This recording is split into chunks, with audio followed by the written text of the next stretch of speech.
প্রলোভনে ধর্ষণের সাজা 7 বছর, উপদেষ্টা পরিষদে আইনের সংশোধনী পাস। ঈদে সরকারি চাকরিজীবীদের 9 দিনের ছুটি। রাজনৈতিক দলের নিবন্ধন সহ 5 ইস্যুতে ইসির বৈঠক, আগামী সপ্তাহে আসছে কয়েকটি সিদ্ধান্ত। ডিসেম্বরে নির্বাচন চায় বিএনপি। ঈদে ট্রেনের আগাম টিকিট পেতে নানা ভোগান্তি, অনলাইনে কালোবাজারের অভিযোগ, অনেকের বাড়ি ফেরা নিয়ে অনিশ্চয়তা।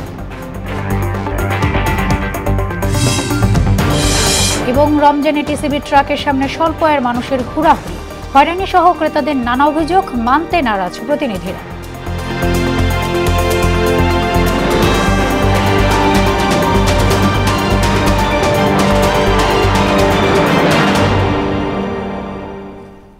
আসসালামু আলাইকুম, সবাইকে মোহনা সংবাদে স্বাগত। শুনছিলেন শিরোনাম, আর পুরোটা সংবাদ জুড়ে আছি আমি সোনিয়া ইসলাম।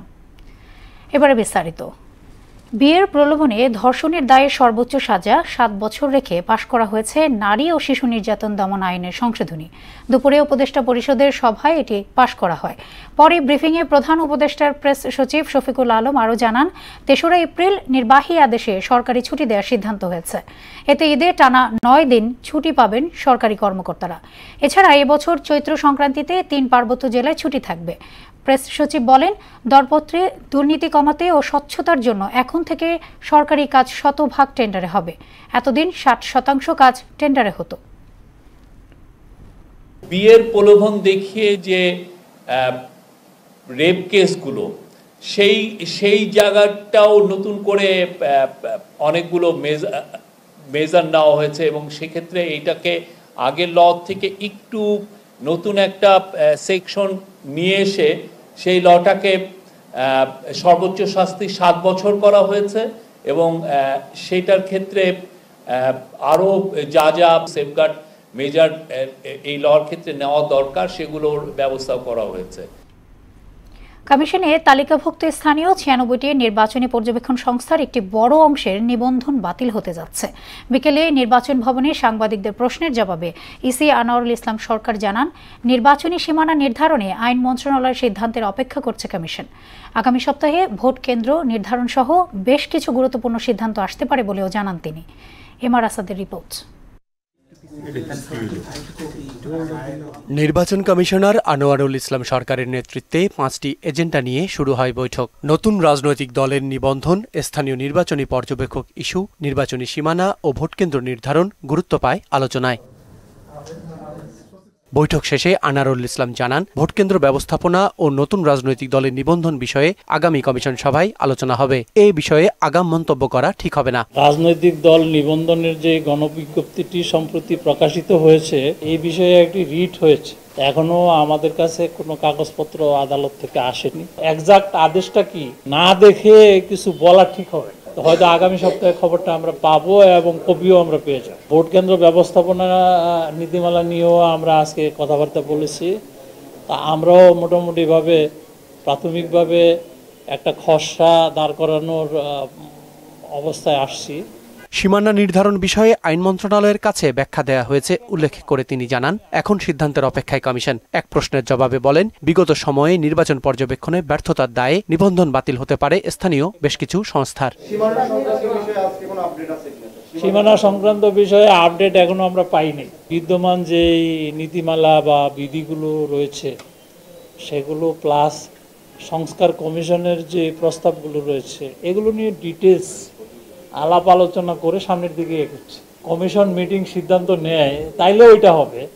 আবার কমিশনে তো এই সিদ্ধান্ত হতে পারে যে এর মধ্যে কিছু ভালো পর্যবেক্ষক আছে। বিভিন্ন সময়ে অনিয়মে জড়িতদের বিরুদ্ধে কমিশন কঠোর ব্যবস্থা নিচ্ছে বলেও জানান ইসি আনোয়ারুল ইসলাম। যারা বিতর্কিত ছিলেন তাদের বিষয়ে সরকার খুব কঠোর পদক্ষেপ নিয়েছেন, অনেকের চাকরি চলে গেছে। এমআর আসাদ, মোহনা সংবাদ, ঢাকা। এই প্রয়োজনীয় সংস্কার শেষে ডিসেম্বরের মধ্যেই নির্বাচনের দাবি জানিয়েছে বিএনপি। রাজধানীর গুলশানে বিএনপি চেয়ারপারসনের রাজনৈতিক কার্যালয়ে ইউরোপীয় ইউনিয়নের রাষ্ট্রদূত মাইকেল মিলারের বৈঠক শেষে কথা বলেন দলের স্থায়ী কমিটির সদস্য আমির খসরু মাহমুদ চৌধুরী। মহাসচিব মির্জা ফখরুল ইসলাম আলমগীরের নেতৃত্বে এই বৈঠকে বাংলাদেশের রাজনৈতিক, অর্থনৈতিক পরিস্থিতি এবং বৈদেশিক সম্পর্ক আলোচনা হয়েছে। আমির খসরু জানান, রোববার ঐকমত্য কমিশনে নিজেদের সংস্কার সুপারিশ জমা দেবে বিএনপি।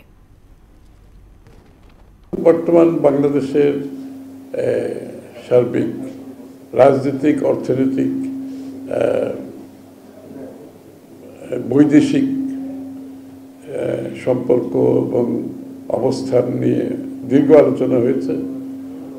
রাজনীতির ক্ষেত্রে যেটা, সেটা তো স্বাভাবিকভাবে আপনারা বুঝতেই পারছেন, এটা তো নির্বাচন, এবং এই যে আমাদের সংস্কারের ব্যাপারে, যেখানে সংস্কার কমিশনগুলোর সব কিছুর একটা ঐক্যমত সৃষ্টির যে প্রচেষ্টা চলছে, এইগুলো নিয়ে আলোচনা হয়েছে।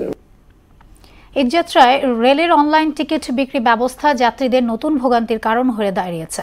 সরকার সেবা বাড়ানোর পাশাপাশি কালোবাজারি বন্ধে এমন পদক্ষেপ নিলেও এর সুফল পাচ্ছে না যাত্রীরা। কালোবাজারিদের দৌড়াতে টিকিট কাটতে পারছে না সাধারণ মানুষ। এই অবস্থায় বিকল্প ব্যবস্থা রাখার দাবি তাদের। আরও জানাচ্ছেন উষা ফেরদৌস।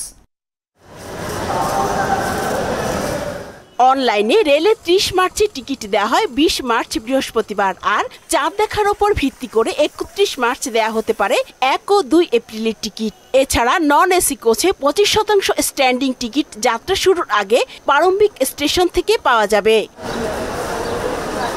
তবে ট্রেনের সেবা বাড়াতে ও কালোবাজারি বন্ধ করতে অনলাইন ভিত্তিক টিকিট বিক্রি মানুষের ভোগান্তি না কমিয়ে উল্টো মাথা ব্যথার কারণ হয়ে দাঁড়িয়েছে।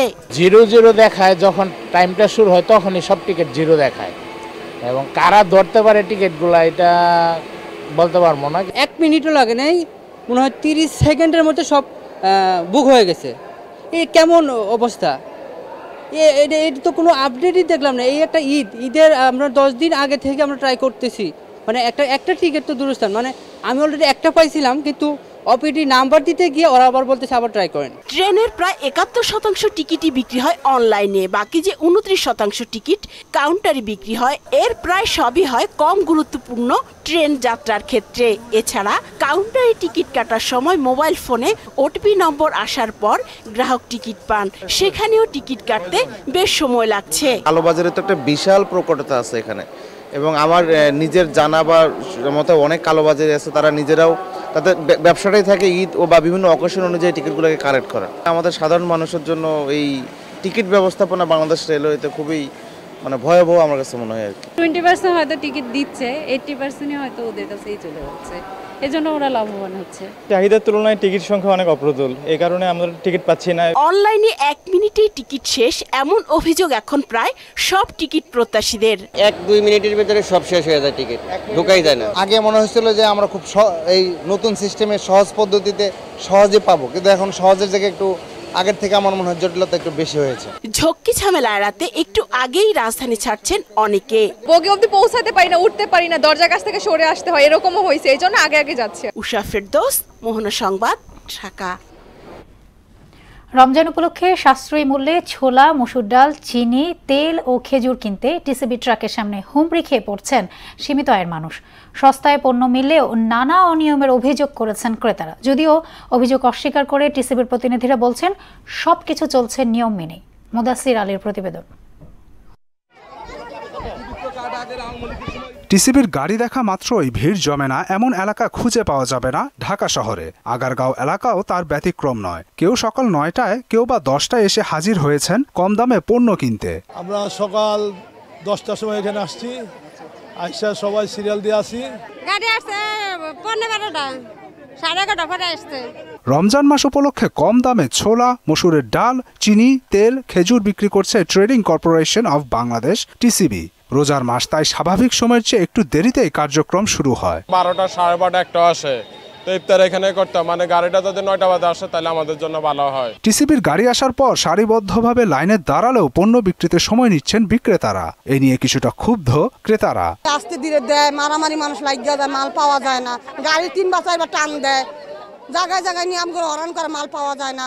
আসার সাথে সাথে আমাদের লাইন সিরিয়াল করে সুন্দরগুলা টোকেনগুলা দিয়ে দেয়, হেলে ভাই কোনো মারামারি ধরাধরি বাজে না। গাড়ি আসতে এবং পণ্য বিক্রিতে কেন সময় লেগেছে তা জানালেন টিসিবির কর্মীরা। সিরিয়াল ওইখানে দেওয়া হয় সকালে, কিন্তু মাল দেওয়ার কার্যক্রম শুরু হয় 9:30টার দিকে। 9:30 সিরিয়াল দেওয়া হয় আর 9:30, 10টা থেকে মাল দেওয়ার কার্যক্রম শুরু হয়। এদিকে লাইনে দাঁড়ালেও ঠিকমতো পণ্য না পাওয়ার অভিযোগ করেন অনেকেই। পাচার করে লাইছে, আমরা দাঁড়াই রয়েছি, 8টা 10টা করে এরকম করে নিয়ে গেছে মাল। তা বলবো না কি হয়েছে, উনি টোকেন দিতেছে না কেন? কেন দিতেছে না, উনি আমাদের হয়রানি একটু পরে গ্যাঞ্জাম লাগায় গাড়ি নিয়ে টানতে চলে যাবো গা, আউটো থেকে মালগুলো 100 টাকা করে বেশি দিয়ে মালটা বিক্রি করে চলে যাবো গা, আমাদের সময়ের মূল্য নাই। আবার কোনো ব্যক্তি একাধিকবার পণ্য পাচ্ছেন বলেও অভিযোগ আছে। যারা 1 বা 2 3 4 সিলের পাই হাইরা আবার তার 5000 আবার সিরিয়াল লয় টিকিট লয়, বুঝছেন? একবার মুখ ঘুরিয়া আবার মুখ খুললে আবার বোরকা পরে এইভাবে তারা নেয়। মুখ দেওয়া যায় এখন আইছে এমনি বোরকা পরে সাবান নিবে, এখন এটা তার আর ওই মহিলাকে তো আমরা কিছু বলতেও পারি না, বললে আমাকে উল্টা আর ওই রিয়াকশন আমাকে মারবার আছে। দুর্মূল্যের বাজারে অসহায় মানুষের ভরসা টিসিবির পণ্য বিক্রি কার্যক্রম স্বচ্ছ রাখতে কর্তৃপক্ষের কড়া নজরদারি দাবি করছেন ক্রেতারা। মুদাসসির আলী, মোহনা সংবাদ, ঢাকা। এবার দেশের বাইরের খবর। ইসরায়েলি বর্বরতায় গাজায় আরও 70 ফিলিস্তিনি নিহত হয়েছেন। গেল 48 ঘন্টায় প্রাণহানি বেড়ে দাঁড়িয়েছে 1040 জনে। এদিকে যুক্তরাষ্ট্রের বিমান হামলায় ইয়েমেনে 16 হুতি সদস্য নিহত হয়েছেন।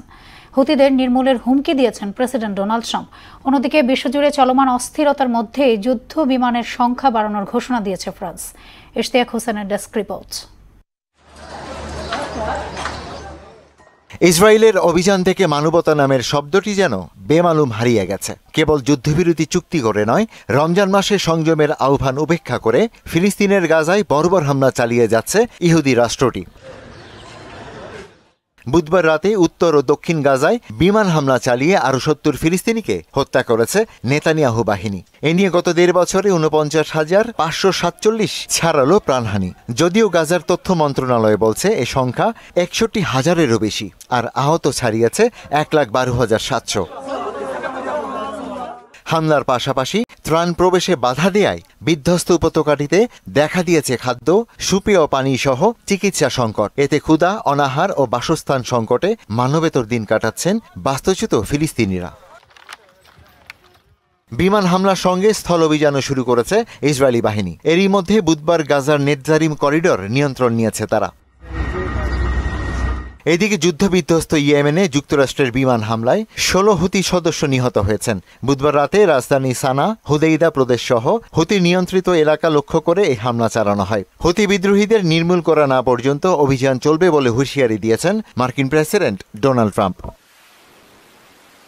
ওদিকে বিশ্বজুড়ে চলমান অস্থিরতার মধ্যেই রাফাল যুদ্ধবিমানের মজুদ বাড়ানোর ঘোষণা দিয়েছে ফ্রান্স সরকার। মঙ্গলবার পূর্বাঞ্চলে এক সামরিক ঘাঁটি পরিদর্শনে গিয়ে এ ঘোষণা দেন president Emmanuel Macron. Ishtiaq Hossain, Mohona সংবাদ। খেলার খবর। ফুটবল। ভারতের বিপক্ষে এশিয়ান কাপ বাছাইয়ের দল ঘোষণার আগে আলোচনার কেন্দ্রবিন্দুতে ছিলেন 2 প্রবাসী খেলোয়াড় হামজা চৌধুরী এবং ফাহমিদুল ইসলাম। হাভিয়ের কাবরেরার চূড়ান্ত একাদশে ঠিকই আছেন হামজা, তবে জায়গা হয়নি ফাহমিদুলের। দল ঘোষণার পর ভারতের উদ্দেশ্যে দেশ ছেড়েছেন হামজা চৌধুরীরা। ভারতকে হারানোর লক্ষ্য নিয়েই দেশ ছাড়ল তারা। ভারতের বিপক্ষে ম্যাচের জন্য 24 সদস্যের চূড়ান্ত দল ঘোষণা করেছেন বাংলাদেশের coach Javier Cabrera. Condition camp থেকে বাদ পড়েছেন আরিফ, পিয়াস আহমেদ নোভা এবং তাজউদ্দিন। আমাদের চিন্তা ভাবনা হলো উইনিং মেন্টালিটি, তো এইভাবেই আমরা আগাচ্ছি এবং এইভাবেই আমরা খেলতে যাচ্ছি। তো আশা করি আপনাদের দোয়াটা অনেক ইম্পর্টেন্ট, আমাদের জন্য আপনারা দোয়া করবেন। নতুন করে টিমে জয়েন করছে হামজা চৌধুরী, সো অবশ্যই একটা বাড়তি একটা আমাদের টিমের একটা যে বর্তমান টিমের যে কন্ডিশন, আমি মনে করি আমরা একটা ভালো একটা রেজাল্ট করতে পারবো। শেষ করব মোহনা সংবাদ, যাবার আগে শিরোনামগুলো আরও একবার।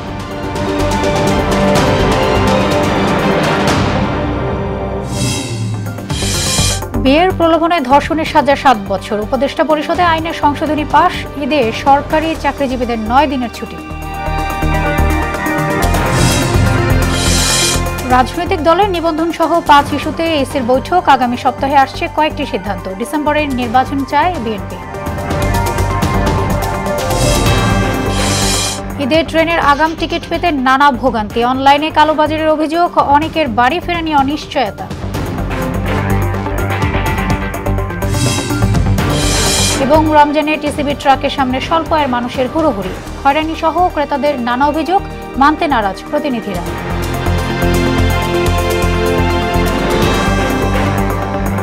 এই ছিল মোহনা সংবাদে। পরবর্তী সংবাদ রাত 9টায়। এর আগে সংবাদ এক নজর দেখবেন সন্ধ্যা 7টায়। মোহনা সবশেষ খবর জানতে ভিজিট করুন www.mohana.tv।